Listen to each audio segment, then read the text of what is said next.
Good morning, everybody. How are you? We hope that you're well.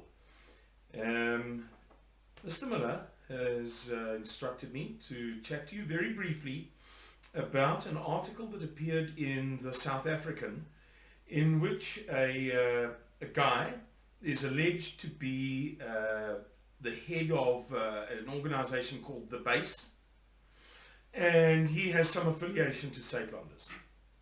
And this guy, if the article is truthful, is, by the sounds of things, an agitator. He's looking for trouble. It's a bit like the video that came out a few days ago of Harry Knudsen talking about taking the Office under-19 rugby team and taking over the country. Or what was it? The Standard 9 pupils or something.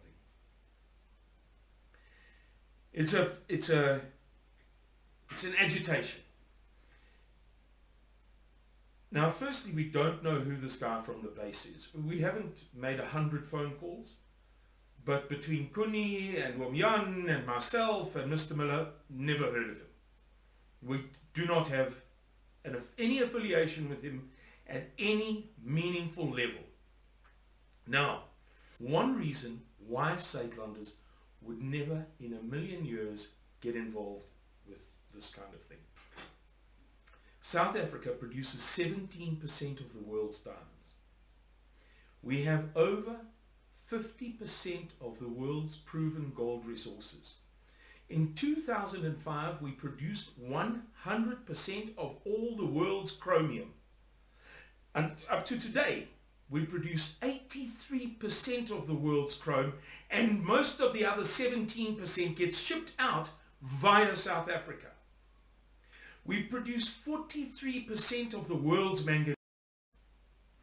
So, if there was a war in South Africa, in which we did not have the moral high ground, the whole world would come to the South African government's aid.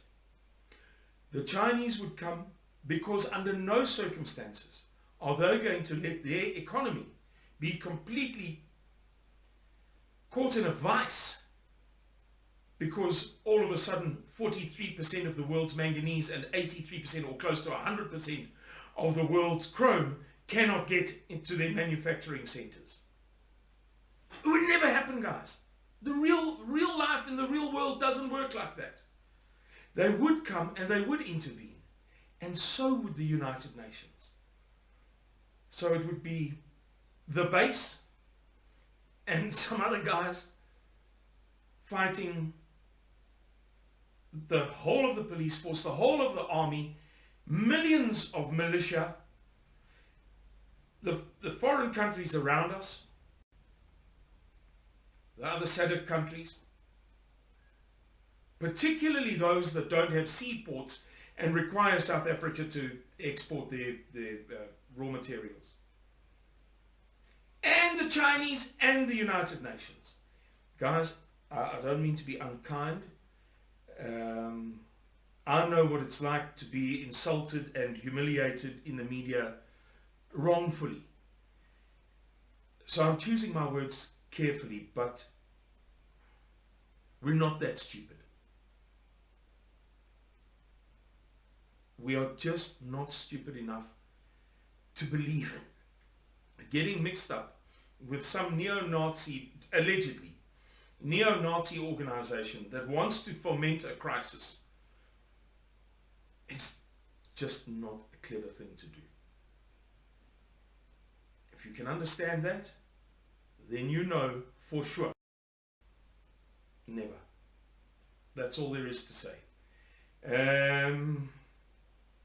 Was there something else? No, I don't think so. Anyway, ladies and gentlemen, have a lovely, lovely day, and we wish you and your families everything of the best in your preparations for dit wat voorlê. And it's summertime now, or it's hot enough here to be summer. So lots of people will be coming down over the next few months and up to December, and we look forward to seeing you then. Cheerio and bye-bye.